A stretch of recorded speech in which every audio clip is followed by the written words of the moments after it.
Well, now the anti-corruption narrative or team started during the SONA last July 28.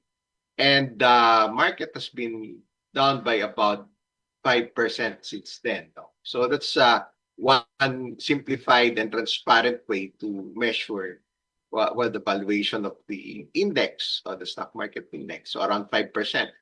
So at the height of the political noises in September, for that month, the PSEI, the local stock market index, declined by 3.3%.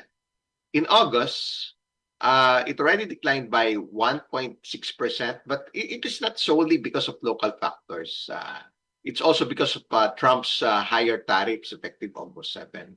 And the run up to that, in July, it went down by 1.8%. It's also in anticipation for partly the markets were weighed by the Trump's higher tariffs.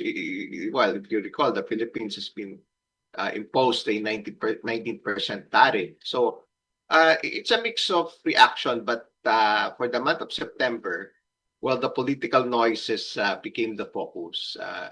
That's why the market declined by 3.3%. And as I mentioned a while ago, if we put it in the right context, the stock market is down by about 5% from since the SONA. Since it all started, it came from the president himself by saying that mayan naman kayo. And it all started with the anti-corruption narrative. So imagine at about 5% decline since then, 3.3% decline happened during the height of the political noises last September.